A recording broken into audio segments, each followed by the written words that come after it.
ಬೆಂಗಳೂರಿನ ಫ್ರೀಡಂ ಪಾರ್ಕ್ನಲ್ಲಿ ದಲಿತ ಸಂಘಟನೆಗಳ ಒಕ್ಕೂಟ ಮತ್ತು ಪ್ರಗತಿಪರ ಕನ್ನಡಪರ ಸಂಘಟನೆಗಳ ಜಂಟಿ ಆಶ್ರಯದಲ್ಲಿ ಬೀದರ್ ಜಿಲ್ಲೆಯ 16 ವರ್ಷದ ರಾಜ್ಯಮಟ್ಟದ ಕ್ರೀಡಾಪಟು ಅಪ್ರಾಪ್ತ ಬಾಲಕಿ ಕುಮಾರಿ ಶೋಭಾರವರ ಅತ್ಯಾಚಾರ ಮತ್ತು ಕೊಲೆ ಪ್ರಕರಣವನ್ನು ಎಸ್ಐಟಿ ತನಿಖೆಗೆ ಆಗ್ರಹಿಸಿ ಮತ್ತು ಆರೋಪಿಯನ್ನು ರಕ್ಷಿಸುವ ಹುನ್ನಾರ ಮಾಡಿರುವ ಬೀದರ್ ಜಿಲ್ಲಾ ಎಸ್ಪಿ ಪ್ರದೀಪ್ ಕುಂಟೆರವರ ವಿರುದ್ಧ ಶಿಸ್ತು ಕ್ರಮಕ್ಕೆ ಆಗ್ರಹಿಸಿ ಪ್ರತಿಭಟನೆ ಹಮ್ಮಿಕೊಳ್ಳಲಾಗಿತ್ತು.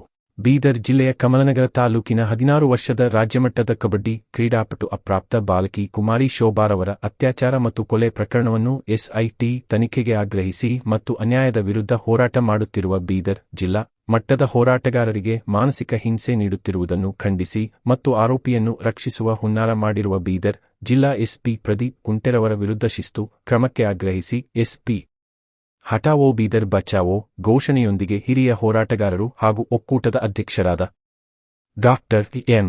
ವೆಂಕಟಸ್ವಾಮಿ ರವರ ಅಧ್ಯಕ್ಷತೆಯಲ್ಲಿ ಬೆಂಗಳೂರಿನ ಫ್ರೀಡಂ ಪಾರ್ಕ್ ಪ್ರತಿಭಟನೆ ದಲಿತ ಸಂಘಟನೆಗಳ ಒಕ್ಕೂಟ ಪ್ರಗತಿಪರ ಕನ್ನಡಪರ ಮಹಿಳಾಪರ ಸಂಘಟನೆಗಳ ಜಂಟಿ ಆಶ್ರಯದಲ್ಲಿ ಪ್ರತಿಭಟನೆ ನಡೆಸಲಾಯಿತು. ಹಾಗೂ ದಲಿತ ಟೈಗರ್ಸ್ ಸಂಘಟನೆಯ ರಾಜ್ಯಾಧ್ಯಕ್ಷರಾದ ಶ್ರೀ ಅರುಣ್ ಎಂ ಹಾಗೂ ಸಂಘಟನೆಯ ಪದಾಧಿಕಾರಿಗಳು ಮಹಿಳಾ ಪದಾಧಿಕಾರಿಗಳು ಪ್ರತಿಭಟನೆಯಲ್ಲಿ ಭಾಗವಹಿಸಿದ್ದರು.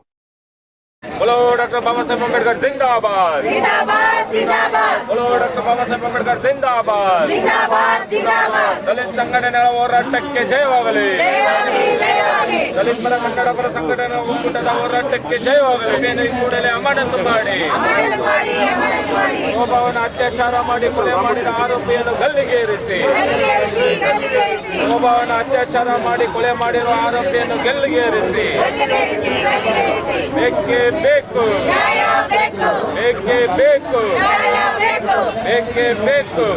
ನನ್ನ ಹೆಸರು ಅರುಣ್ ಅಂತ ದಲಿತ ಟೈಗರ್ ಸಂಘಟನೆಯ ರಾಜ್ಯಾಧ್ಯಕ್ಷನಾಗಿದ್ದೀನಿ.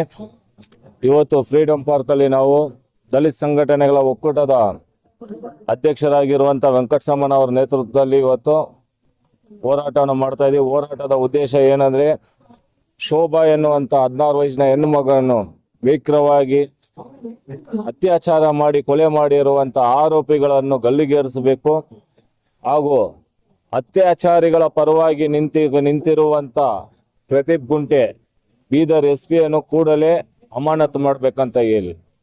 ಯಾಕಂದ್ರೆ ಇವತ್ತು ಸಂವಿಧಾನ ಪರವಾಗಿ ಕೆಲಸ ಮಾಡಬೇಕಾಗಿರುವಂತ ಅಧಿಕಾರಿ ದುಷ್ಟರ ಪರವಾಗಿ ಕೆಲಸ ಮಾಡ್ತಾ ಇದ್ದಾರೆ. ಅದರಿಂದ ನಾವು ಮುಂದೆ ಬರುವಂತ ದಿನದಲ್ಲಿ ದಲಿತ ಸಂಘಟನೆಗಳ ಕನ್ನಡಪರ ಸಂಘಟನೆಗಳ ಒಕ್ಕೂಟದ ವತಿಯಿಂದ ಕರೆ ಕೊಡುವಾಗ ದಲಿತ ಟೈಗರ್ ಸಂಘಟನೆ ಸಾವಿರಾರು ಜನರೊಂದಿಗೆ ಬೀದರ್ಗೆ ಹೋಗಿ ಆ ಹೆಣ್ಮಗುಗೆ ನ್ಯಾಯ ಕೊಡಿಸ್ತೀವಿ. ಯಾರು ಅತ್ಯಾಚಾರ ಇದ್ದಾನೆ ಅವನ್ನ ಗಲ್ಲಿಗೇರಿಸಬೇಕಂತ ಹೇಳಿ ನಮ್ಮ ಹೋರಾಟವನ್ನು ಮುಂದುವರಿಸ್ತೀವಿ ಸರ್.